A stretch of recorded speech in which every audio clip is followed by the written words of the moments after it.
The attic was dusty and filled with forgotten things, old books, picture frames, Christmas decorations, and broken chairs stacked in the corners.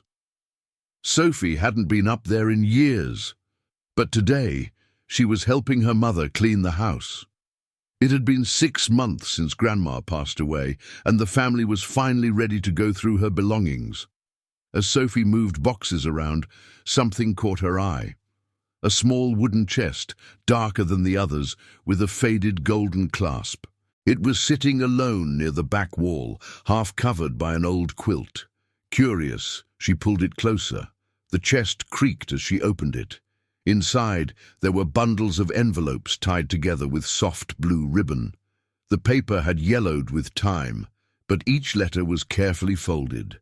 On the top of the first one, written in elegant handwriting, it said, "To my granddaughter, Sophie." Sophie's breath caught. She picked up the letter with trembling fingers and opened it slowly. The first line made her blink in surprise. "My dearest Sophie, if you are reading this, then I'm no longer there to give you a hug." Tears welled up in her eyes. She smiled, even as her heart ached. But then she noticed something else. The entire letter was written in English. Sophie furrowed her brow. She had learned some English in school, but never used it much. She could read bits and pieces, but this was real English. Sentences filled with emotion, written by someone she missed terribly. She read the next part slowly. "I want you to know that I love my time in America. It was not always easy, but it made me strong." Sophie sat down right there on the attic floor. Her fingers traced the words like they were pieces of her grandmother's voice. This wasn't just a letter. It was a memory, sealed in paper. She reached into the chest again and pulled out more bundles, dozens of letters, each one addressed to her, each one in English. Why had her grandmother written to her in another language? Then she remembered her grandma had lived in the United States for many years before Sophie was born. She had returned to Brazil later in life, bringing stories and recipes and quiet habits that Sophie had always loved. But Sophie never really asked her about that time. It had always felt distant, like a chapter in someone else's book. But now, that chapter was opening, one letter at a time. Sophie stood up, holding the first envelope against her chest. Her heart was racing, not from the climb to the attic, but from something deeper. The feeling that her grandmother had left her a gift. Not money, not jewelry, something more powerful. A connection. That night, Sophie sat at her desk with the letter, a notebook, and her old English dictionary. She wanted to understand every word. Slowly, she began to translate. "I want you to grow, to travel, to speak with the world. Learn English, my dear. It will open more than just doors. It will open your heart." Sophie stopped reading. In that moment, she realized this was not just a letter. It was an invitation. The next morning, Sophie woke up with a strange kind of excitement. It was Saturday and the house was quiet. Her mother was outside gardening, and Sophie had the entire living room to herself.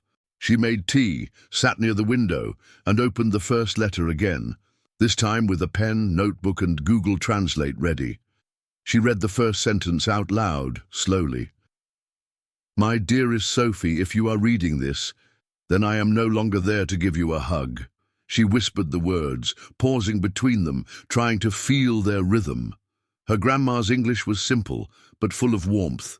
Each line felt like a soft whisper from the past. Sophie underlined new words: hug, strong, open your heart.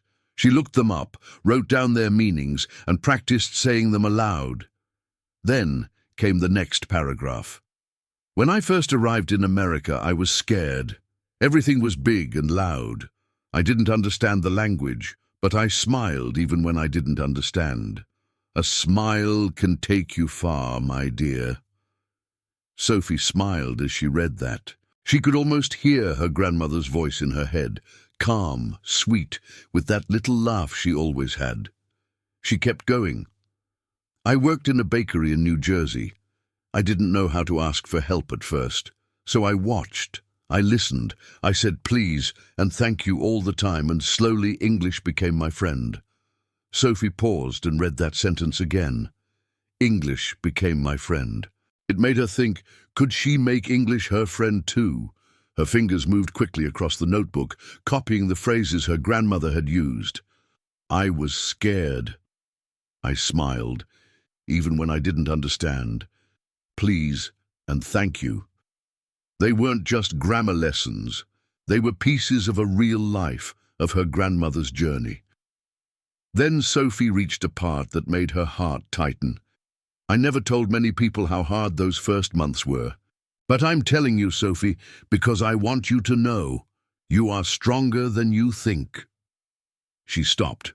Her throat felt tight. She looked out the window and let the tears come quietly. Not from sadness, but from feeling seen, even now, even after all this time. Sophie closed the letter gently and leaned back in her chair. She felt something new, not just emotion, but motivation. Maybe this could be her way to finally learn English, not just from textbooks, but through love, through letters. She reached for a clean sheet of paper and began to make a list. Words I learned today. Hug, bakery, scared, smile, please, thank you, phrases I want to remember. English became my friend. A smile can take you far. You are stronger than you think. She looked at the list and whispered each phrase. Her accent wasn't perfect. Her pronunciation needed work. But it was a start. Before going to bed, Sophie placed the letter on her nightstand and looked at the wooden chest. So many envelopes still inside, so many memories waiting. She couldn't wait to read the next one. The following weekend, Sophie invited her friend Lucas over. He had always been good at English. He loved movies in the original language and even taught beginner classes part-time. Sophie knew he could help her understand the next letter, not just the words, but the meaning between the lines. They sat at her kitchen table, a pot of coffee between them. The letter opened gently like something sacred.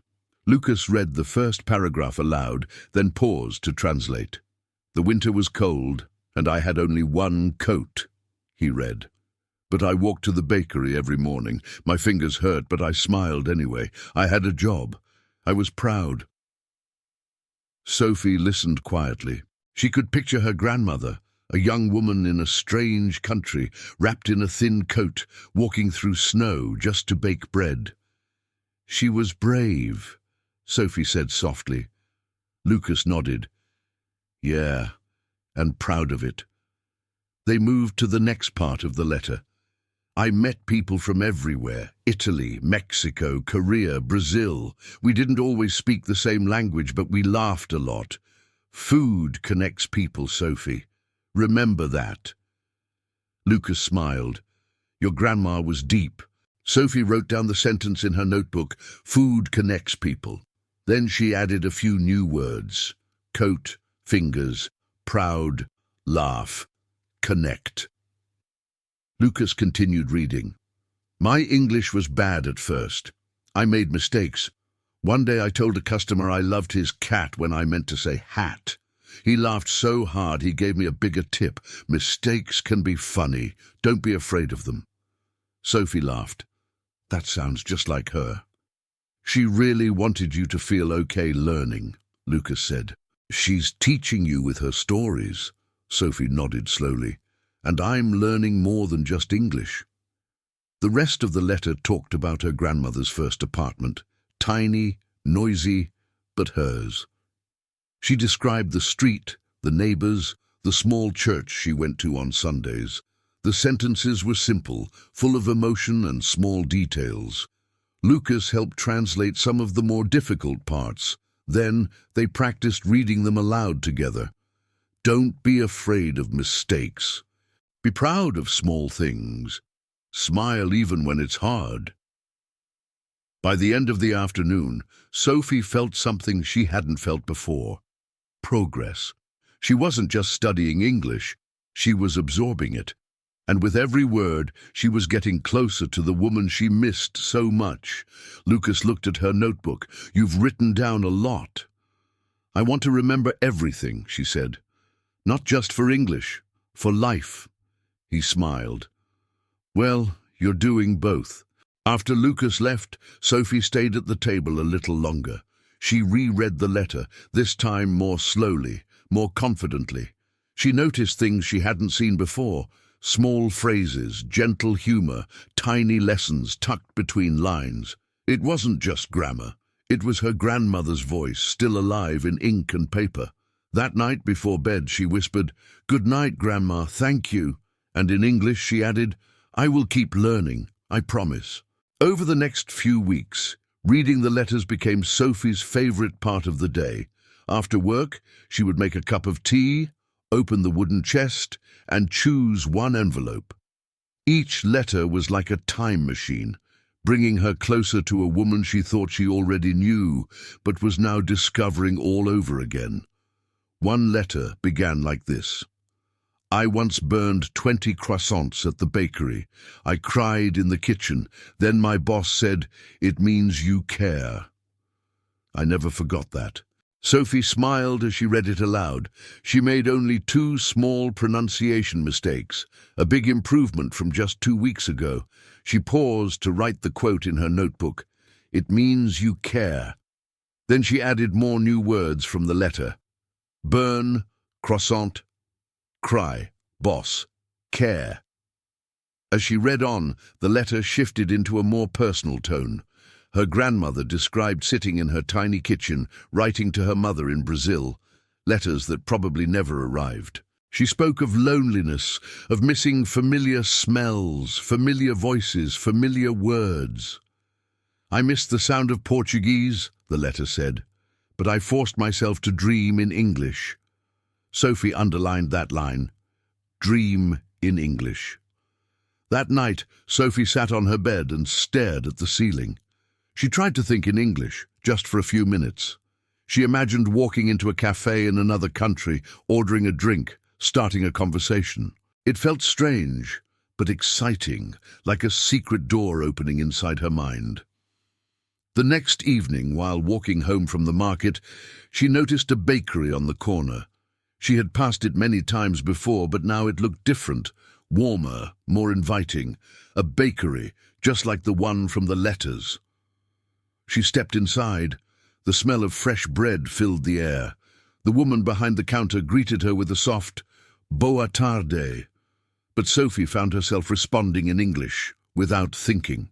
"Hi," she said quietly, then laughed. "Sorry, I've been reading a lot of English lately." The woman smiled. "That's good. Practice whenever you can." Sophie left with a small box of pastries and a quiet joy in her chest. Back home, she sat with the next letter. This one was dated 5 years after her grandmother had arrived in the US. "I made my first friend at church. Her name was Maria. She spoke Spanish, I spoke Portuguese. But somehow, we understood each other. We cried during the same songs." Sophie felt the words settle inside her. Friendship, language, music, emotion. "Love doesn't always need translation," the letter continued, "but learning the language lets you express it better." She read that line over and over again. Later that night, she practiced saying it out loud. Love doesn't always need translation. Sophie was learning more than vocabulary. She was learning how language carried feelings, memories, pain, hope. It wasn't just English anymore. It was family. It was legacy. It was love, passed down through paper and ink. As she gently folded the letter and placed it back into the wooden chest, she whispered, half in English, half in Portuguese, "Boa noite, Grandma. I understand a little more now." The next Saturday morning, Sophie stood in front of her bedroom mirror, holding a letter in both hands. Her voice trembled slightly, but she took a breath and began to read. "Dear Sophie, I hope you are smiling today. If not, try it anyway. Sometimes a smile comes before the reason for it." Her pronunciation was clearer than before. She paused when needed, corrected herself when a word didn't sound right, and kept going. Reading aloud had become part of her routine, just like tea, just like the notebook. This letter was one of the last in the box. The envelope was a little torn at the edges, and the handwriting seemed shakier, but the message was just as strong. By now I hope you are older. Maybe you are working. Maybe you have fallen in love. Maybe you are traveling. Wherever you are, remember me when you hear the word brave. Sophie stopped reading. Her eyes filled again, but she didn't cry this time. She smiled. A full, deep smile, like the ones her grandmother used to give when she was proud of someone. She finished the letter aloud, slowly, with care. You don't need to be perfect, Sophie. Just present, just honest, just you. She closed the letter and placed it on her desk. Then she opened her notebook to the last page, where she had written every phrase she loved from the letters. She traced one line with her finger. English became my friend. It had become her friend too. Her listening had improved. She could understand conversations in movies without subtitles now. Not all of them, but enough to follow. She was even starting to think in English sometimes, especially when reading. At night, she began writing small sentences of her own. Nothing fancy, just short journal entries, simple thoughts, dreams. Today I walked in the park. I saw a child dancing. The wind felt like music. They were her words, but they felt like her grandmother's spirit was in them too. One afternoon, Sophie visited the small church her grandma used to attend. The building hadn't changed. Still quiet, with stained glass windows and a soft scent of candles in the air. She sat alone in one of the pews and pulled out one of the letters. She read it aloud in a whisper, not for practice, but for connection. An older woman nearby turned and smiled. "That's a beautiful letter," she said gently. Sophie smiled back. "It's from my grandma. She wrote it in English. I'm learning from her." The woman nodded. "That's a lovely way to learn." When Sophie returned home, she felt peaceful, like her heart had turned a corner. There was one envelope left in the chest, just one. She picked it up, held it gently and looked out the window at the evening sky. Tomorrow she would read it, but tonight she would write something of her own. The next morning, Sophie sat at her desk with the final envelope in her hands. It was thinner than the others. The handwriting was shakier, the ink lighter. Something about it felt different, softer, like a goodbye. She opened it slowly, carefully. The letter began, "My sweet Sophie, this will be my last letter to you." Sophie held her breath. "I may not be here when you read this, but I hope you feel me near. You have always been part of my heart, even before you were born.